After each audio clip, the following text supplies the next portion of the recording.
Every developer by now has access to an AI directly inside of their development tools. Here, I've asked an AI to help us build a lemonade stand website,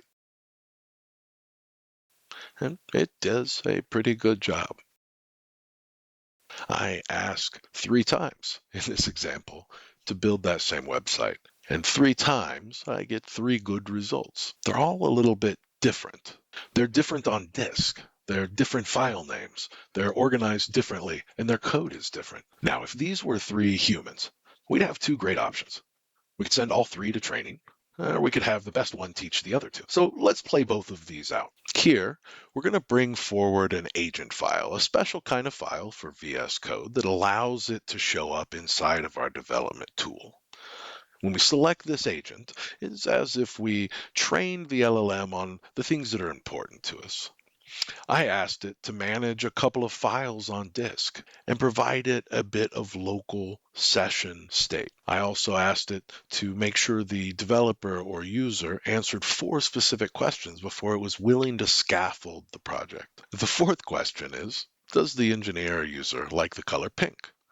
And the agent has been taught and is instructed to create a picture of a dog wearing a pink sweater. And if the answer to the question is yes or true, then that dog in a pink sweater should show up somewhere on the site. There are other things. I've created instructions about creating mouse over effects in the corner so people could draw their own logos. Instructions about how to create files, how to name them, where to put them on disk, and to what degree to create and enforce automated tests. Now, when we run it 3 times, we're largely going to get the same result. It's going to be up to our standards. It's going to align with our architectures. It'll be coded in the way we want. In the 5th iteration here, I've taken that same agent file and moved it forward and given it a little more information where it can rely on a utility or set of utilities to be available to it in a sibling folder and to rely on a bit of project scaffolding. In this scenario, we're able to create the same website through that same conversational interface with all of those great standards. But now we did it in 30 seconds. We used 95% less tokens, and the variability again drops precipitously to the point that it's negligible. We can create a predictable and consistent outcome. Chapter 2. We're going to move from building a website to building an application, perhaps of medium complexity.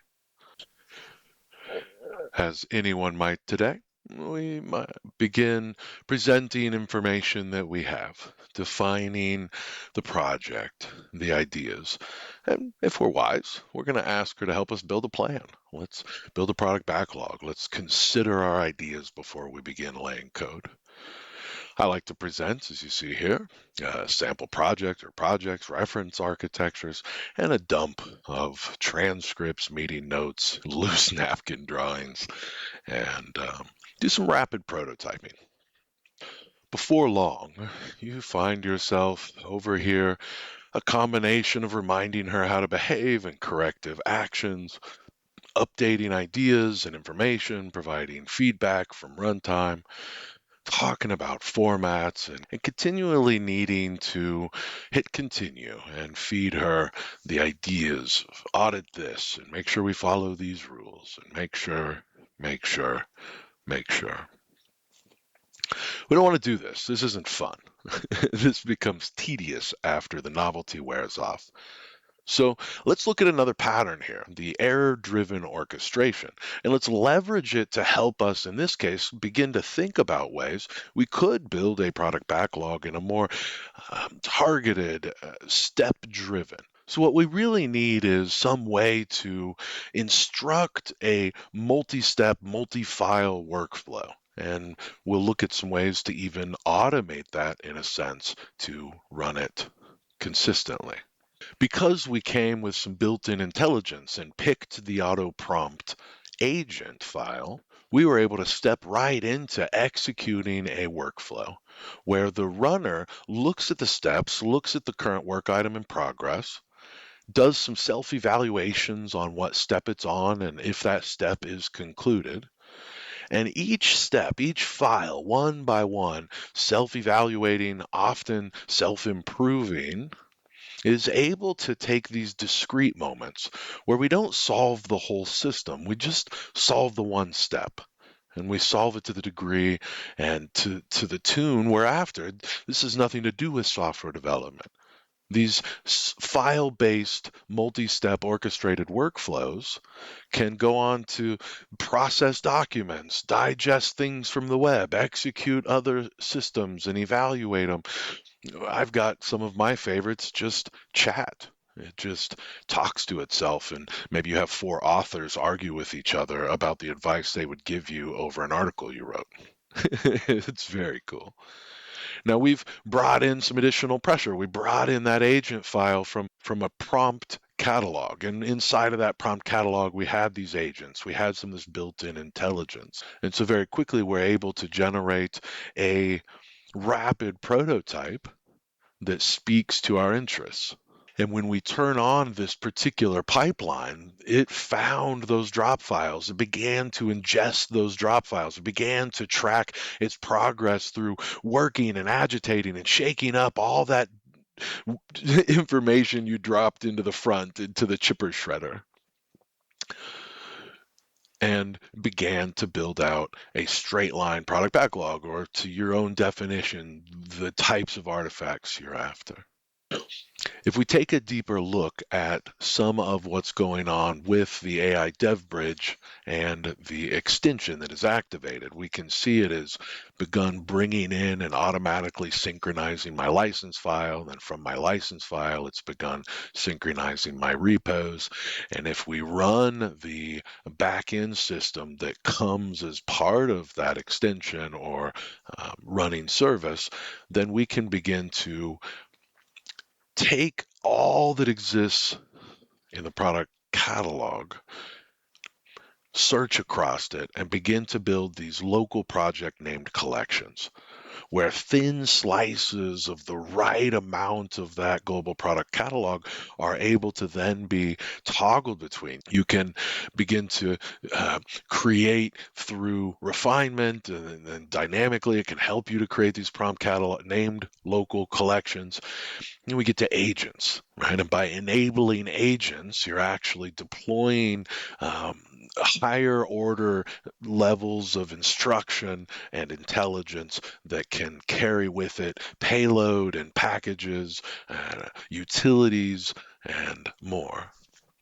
We see the idea of flows, which are these multi-step orchestrations, right? And so different prompt catalogs can deliver these flows, and the system has an intimate understanding of what those are and how to help you get into those pipeline executions.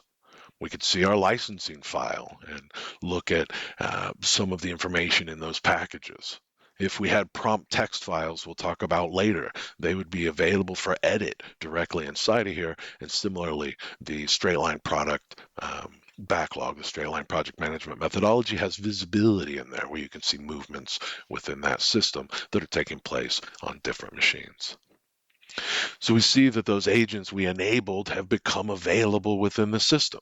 We can now choose a rapid prototype install agent and let it know that we'd like to begin building out our first prototype, and it can then have captured within it all of the different frontline constraints and requirements. You have to give us a name. We only do things like this. Do you want to use Node or Python?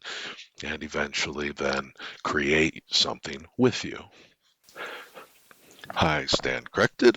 I am looking for EDO. And I want else. No. Install and runtime. Now, if we decide to enable the auto prompt EDO runtime, we'll have a uh, even greater experience in our interactions to execute these work streams. If we take the original meeting notes and the original documents and we drop those into the input for that and turn it on, it is going to begin to read through that proper slice of that global product catalog and the agent and collections and the settings we had just made. And so we have the ability to package and deploy the intelligence as if one of our senior engineers was always there whispering over, or one of your own, group of your own senior engineers is always there whispering over the shoulder of the other engineers directly to their LLM. We've fed a bit of a backlog into the rapid prototyping. We fed some reference projects. We used some of our highly informed agents. We've seen it here build out these various steps and flows that could then be executed directly within our system, right? That are all, again, informed or templately driven by, kind of both options. And sometimes it's important to use one over the other. Oh, all right. So all of this stuff just came for free as an engineer using the system.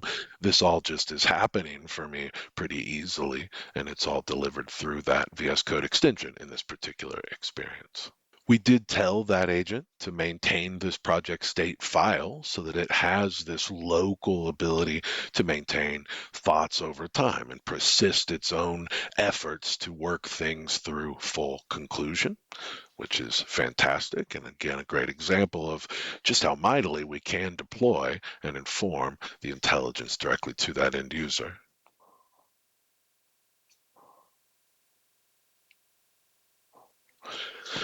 Now, if we run this initial prototype, which I think we hit, this is a please continue 1 or 0 times kind of moment, we see our requirements have been translated quite well into even the very first blush at what we're trying to build.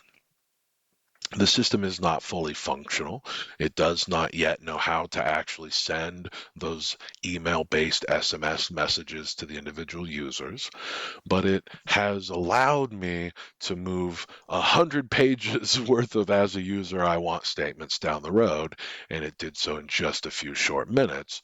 And I didn't have to individually have an amount of the packaged intelligence required to deliver this kind of a system, this kind of a look and feel, this kind of an interaction. And now conversationally, I could impact that. So the work remains. We have a nice first run, and we have a healthy straight line project management backlog, the abilities files, the ilities files, and the build order file. We have the pipelines available in those orchestrated workflows that allow us to constantly agitate both of those and keep them running to our first two series of conveyor belts with specialty machinery all around the factory floor. I don't want to just keep saying, please continue. Again, finding compassionately the most amazing place for future engineers to live and the work for them to focus on.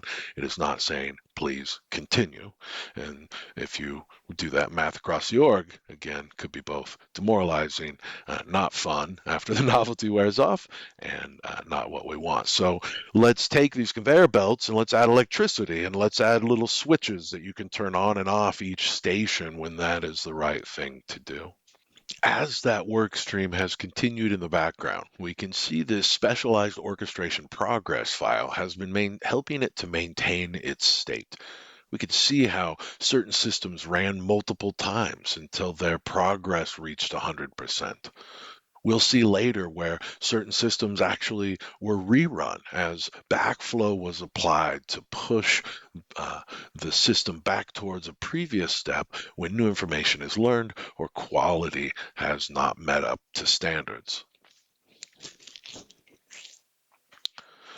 Now, we've fully shifted our prompt out of here, and we definitely don't want to keep saying, yes, please continue running. So let's shift our focus over to another of the friends in the suite, This is a utility called AutoRun at this time. Now that AutoRun has been engaged, it can be used to go find terminals, IDEs, open windows, and launch applications if they're not running. It will then revisit them periodically and provide user simulated runtime automation so that those projects can be kept running and those conveyor belts turning. And in this case, shoving the message that continues to keep that particular pipeline focused directly into the IDE. By switching it to rabbit mode, we're going to see a pretty obnoxious but very fast and far less intrusive use of that utility. Now, with that running in the background, the developer can sit down, get 3, 4, 5, 10 of these conveyor belts turned on and operating safely, and then spend an amount of their time just checking in on them, providing feedback and guidance as they focus their intentions more specifically on building out that next one or on refining one in particular. Now we're going to slow down for just a moment and look a little bit at how some of this is working. So an initial license key is put into the system, and that allows it to pull down their particular license. And within that license is described numerous types of repos. Each is a prompt catalog, useful on its own, but when lots of them are pulled together to create a global prompt catalog, that's when the real magic starts to happen. We can see that the AI DevBridge system has pulled that license file, evaluated it, got that set up locally, and now it's going about pulling all these different repos to a global shared space. Then the appropriate amount of information pulled out of those repos is injected into the local project. In the background, that extension is running this node application that allows us to interact directly with the development workspace and project folders and files and begin to kind of make some of these changes that you've seen us making. This search here and the data that drives it is a pure scan of all of the global prompt catalog items, as well as any items on the local workspace or other repos that are not within our management. As long as they follow a couple of conventions, they'll begin to show up in the catalog and then can be added to one of these local project collections. As you initially set up these local project collections, you may not need to make changes to them frequently, if at all. Someone, or through some process, you'll get a couple, 2 or 3 of these, and they're very useful when you want to change kind of the whole focus of that IDE to a particular work stream, such as, it's early in a project, we're building fast and hard, I want to do some things with Copilot until our foundation is set up, and then I can turn on the automation and let it start to fill in the fine details. Right? That's a lovely moment. As we begin enabling agents, that injects those highly informed, very capable type of files that can carry with them a lot of specialized behaviors, references to other collections, cross-collection references, payloads, utilities, and are quite powerful. You don't always need to have a specialized agent. It's more like putting on the right equipment before you go perform surgery. You don't wear your surgical scrubs all day long. Having enabled a few agents, one of them is able to help us scaffold a brand new project. And so now we're going to move from, we did a website, we did a web application, and now perhaps you're looking to do something at an enterprise scale with all the bells and whistles, and then all of a sudden you need servers and clients and end-to-end testing and API testing and logins and identity that's federated, sockets and SignalRs. You want modules that are eagerly loaded to handle accounts management and financials and some amount of wrapping a live room around your socket SignalR technology.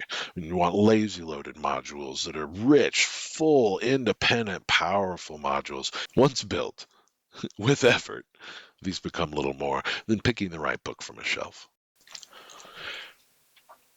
Now, operating with this highly informed agent, we're going to be able to create the scaffolded beginnings of the next project, in this case, add to meeting, and that project will be 75, 80% done day one, and there's a rich sort of AI first environment created for us so that subsequent development efforts can continue on that trajectory, being mightily supported by deployed intelligence as well as some of these orchestrated workflows. Here, she's using one of our internal utilities to scaffold a project, and there's a subsequent utility inside of there that's going to go with it to scaffold modules. And this is just an example. It's a fun example, and it's pretty mighty. But perhaps you're using Java or Python or have incredibly different kinds of patterns and practices and problems to solve. The system helps and encourages you to build those in this same way. We see just a pretty quick runtime, and now we have a brand new project. We also have secrets files already prepared for us. We do some quick replacing of some hidden values here. Then we'll just cut those and move them into the user secrets area for our particular computer here. Going to reopen just that folder versus this higher level folder. And we're pretty well ready to go. Everything else has been handled for us. Here we can see AI DevBridge has fired up in the background and begun doing its work. So our new project will now already be plugged into our global prompt cataloging system.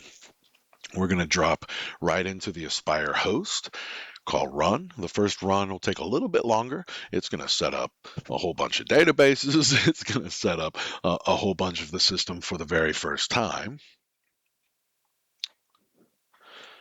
And then if you're familiar with Aspire, there'll be a dashboard we can open here that provides some centralized logging and telemetry data for our applications. Use this quick search for localhost, and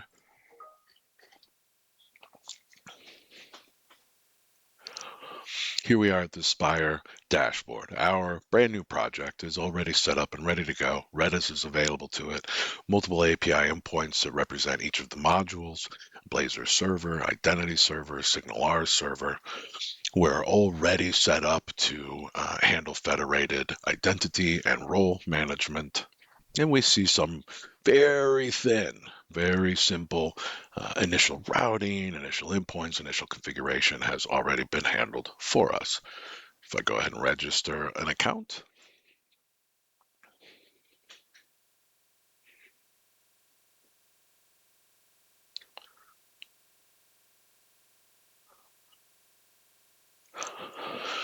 I am logged in and authenticated. I can navigate to a predictive module that's already here and ready to go, exercise some routing, check some speeds, and make sure things are loading correctly. We have some initial theming baked in through Tailwind. And here now we can reach out for a lazy module and see that that was loaded in real time. And we can test our SignalR plumbing to make sure that lots of folks showing up to this same lobby would be in fact hearing and seeing one another, as each of these posts only prints to screen when it comes back from that SignalR pipeline. So our brand new project is well scaffolded, ready to go, minimal and intentional at every single turn. So much so that there are additional instructions that you could bring in through agent or through the general instruction files that allow you to continue that conversation in your enterprise level development efforts.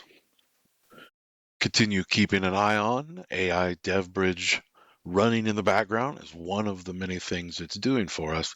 Continuing a forward synchronization. So any changes made to these prompt catalogs are automatically reapplied on the user's workstation. We're now looking at a brand new project that is less than 10 minutes old, and we have 1,701 files that have been changed. And there is a healthy git ignore in place. So we would likely think every one of these to be very important and necessary, and part of what a team would actually just do if given 6 or 9 months to do so. We've got it all, right? Your Aspire host, service defaults, global kernel, common UI, identity, federated identity server.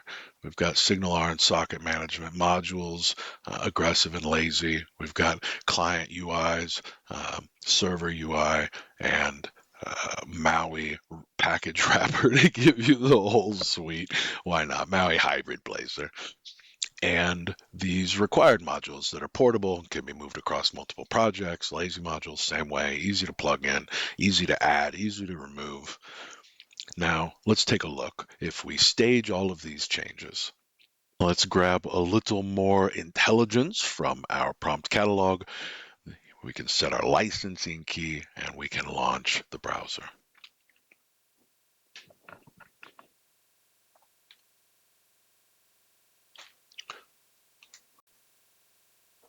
Now we're looking in particular to add some intelligence to our local project named collections that will support our moving forward with creating a new module. So we've created a new default project collection. It is currently activated, and now we're going to search across everything in the global prompt catalog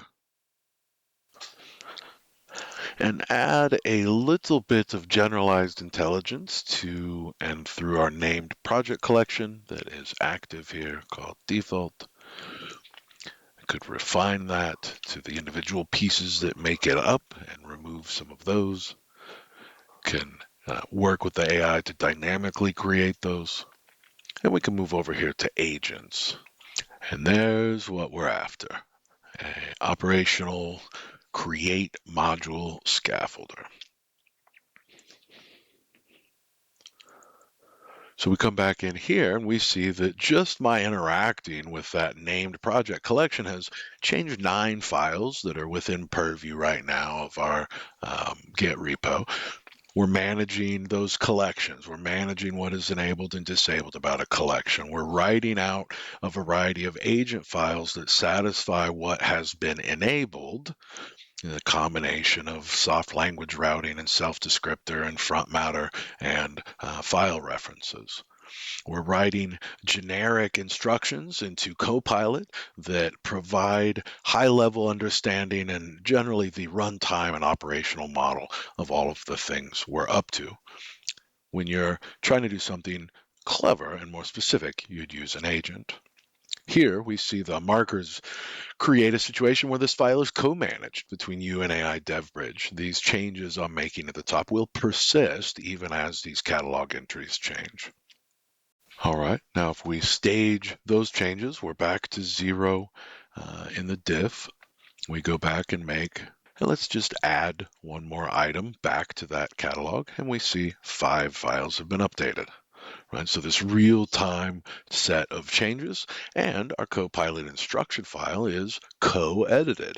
The changes you make are persisted as well. The system has an opportunity to jump in and make partial changes as well as create new files, and creates the agents and prompt fragments and front matter all for you. Stage all of those changes. We have 1,710 files in our system. It's healthy, it's happy, it's whole. We want to move now to creating an entire new lazy module in this case.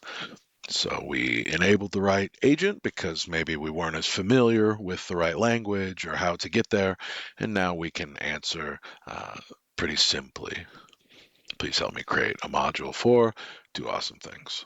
And pretty quickly, we can start to see her reading and looking backwards within the system to get guidance from that agent and from the collections and recipes and rules and rubrics and all the different types of items that these prompt catalogs support, then woven together through the global prompt catalogs. In this case, she's going to identify that we already have the local utility, so she doesn't need to go through and try to unpack or recreate that. And she'll execute that local utility.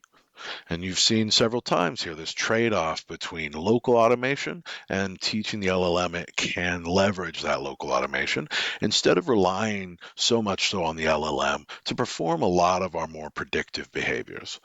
Her running a script to generate something is going to create a much more predictable outcome than her freestyling it each time, so to speak, even with good guardrails and instructions. It's where those example files and true scaffolding can really make a huge difference. And before you know it, she's figured out how to go ahead and move forward in this step. And she's called the correct module scaffolding utilities internally. We have in turn, we've generated now a response to that request. We've gone through and generated the lazy module, but we've also integrated it with everything else, Aspire and the Blazor server and other moments in that pipeline and registration and dependency injection have all been tended to. Seconds, just a couple of seconds. He didn't pay for LLM tokens. We didn't pay for cloud costs. We didn't spend time processing off our machine. Ugh. We even see here a little issue has come up, but she will self heal. She will address the issue before moving on. No further prompting required from us because that intelligence is within the system. That agent has enough intelligence in it to go back and reseed the identity's data so that it can support this new module endpoint. Oh, it's so good. What else do we see in here? There we go, 226 changes. It's participation in app host, named routes in kernel, update to add itself to the navigation for examples in common master page, registered as a scope in identity, and of course the lazy module itself being fully plumbed out. And an example pulled all the way through, a very lightweight example comes with each new module that informs the LLM and the delivery team mightily on how the framework behaves and the patterns that if we all follow, then they serve as powerful signals where the rest of the system can pick up and propagate those changes throughout itself, built in code automation and a variety of scripts that the AI has access to. In this case, we have unit tests already built out at our domain layer. And so let's run these unit tests just by having a chat with her, and we have our runtime agent enabled. Good patterns, command query, separation, we're using AutoFac, we're using AutoMapper, we're using Mediator. Right now, all those libraries are paused at their last free release, but I would highly recommend if a company wanted to stick with them, form that business relationship and to support those vendors that you favor. All right, so the model wants to run tests. I need to go over here and give it some permission, and we see it executed those, and 9 of them ran. Those are not the ones we want. These are UI unit tests. We need a different agent. All right. There we go. So the unit tests at the domain level, we have 58 of those, and they're ready to go, like I said, to both inform that future LLM doing work, to always have great examples nearby, as well as the delivery team on the thing that they can continue to fine tune and make available to themselves. It's an example. This ridiculous platform and whatever we're up to, almost 2,000 files that we've edited, is a beautiful example of something that may take a little investment, less than it probably should, and then it becomes a book on the shelf you can pull off at the right time and take advantage of. We're going to rerun and attempt to navigate to that module already available on the main page. has caused us to log in because they're all protected. We're now routed to the Do Awesome Things non-administrative interface, which just shows, again, example that we've pulled all the way through, all the way to the UI, every single layer, automated tests, etc. Cool. So picking up from here to begin enriching this project and speaking to it about those changes to be made to the domain, and then its inherent ability to propagate those changes through code automation and other means is inherent part of why we build and deploy intelligence.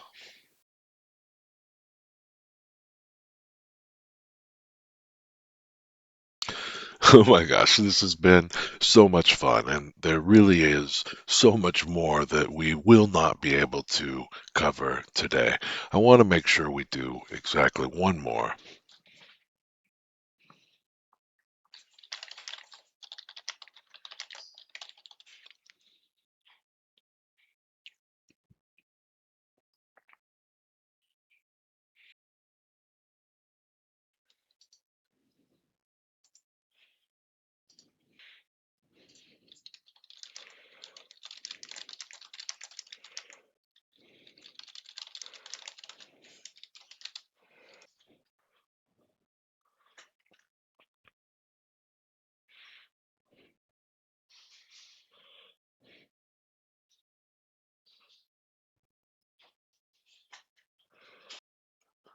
And so now, if we engage, turn on, if not fully, this step sequence,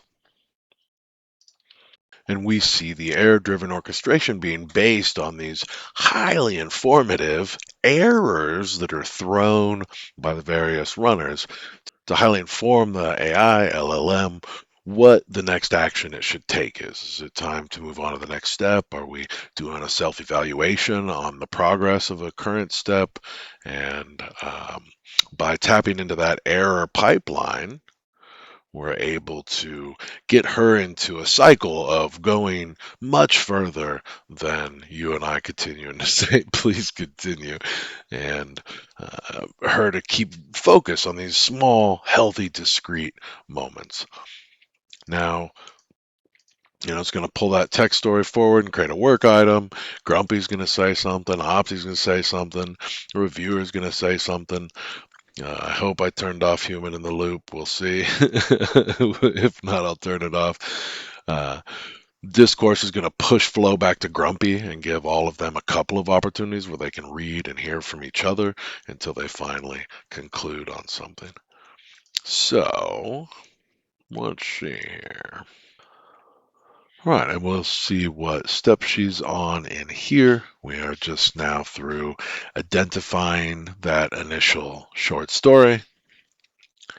And we've begun by setting up the orchestration progress JSON file, which will maintain the state and progress through the systems.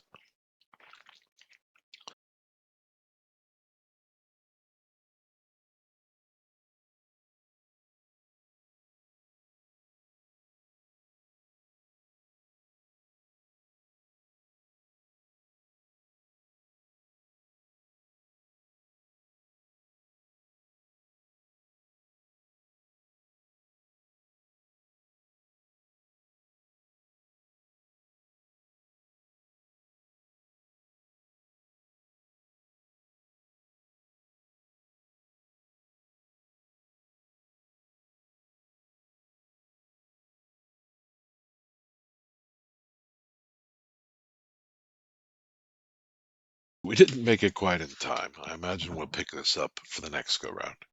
One of the cool things about the human in the loop moments with our system is they can go ahead to prepare whatever type of environment they want the human to review and how they want them to provide that reference. In this case, we'll see this human review text. We provide our information here, save the file, and it will pick up from there, notice our efforts, and move on.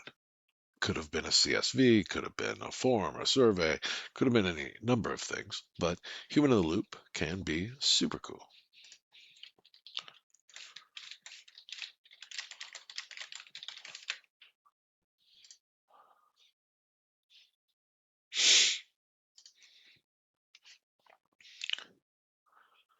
And you see over here, I'm trying to get us caught up so that we could disable human in the loop. Um, we are bringing forward a bit more of an advanced runner. And sometimes you need to do that when building out the factory floor. You may need to create using the conveyor belts and gears and systems and specialized equipment that you have available, the type of thing you'll need. We see that Grumpy Gus found that original story and has gone all about the art of giving us a real hard time. There aren't holes, but there are credibility soft spots. Okay, it's actually pretty decent writing. When I write them by hand, uh, Grumpy Gus is pretty brutal. Grubby Gus still has ideas on how we can improve and has provided several examples. Optimistic Rewrite has leaned in, provided a different perspective. The publisher has brought in their perspective. All of them beginning to build up a powerful set of um, ideas to fold into that final result. Smooth Operator is trying to help pull it all together and keep a sense of those improvements, how they will impact the story over time. Human in the Review was provided.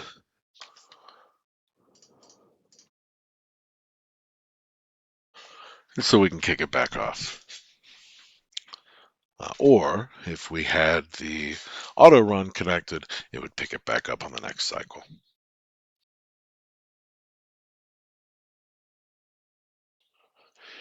And we'll see if we are in fact able to skip the HITL steps in the next cycle.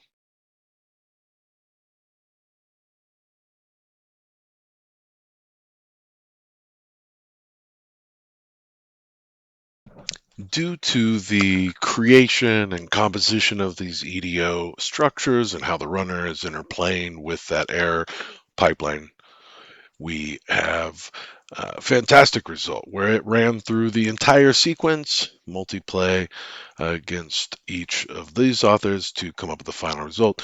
And we didn't have to say, please continue even once. It just ran on through. I see. So we might have missed some of the feedback. We did skip the subsequent HITL or human in the loop moment. Got everybody's feedback. I love when you get to read like Grumpy Part 2. He speaks, or she is going to speak directly against some of the other feedback that has been given and received until we finally end up with a draft and a polished rewrite of the story. And oh my goodness, these are so good. I hope that's been useful. Hope it kind of helps break us out of thinking about, the system as a whole. We definitely looked at it as a whole, but it's made up of many really interesting individual parts, each of which deliver tremendous value standalone. Until we get an opportunity to dig through it more, I hope you have an amazing time. Cheers. Bye bye.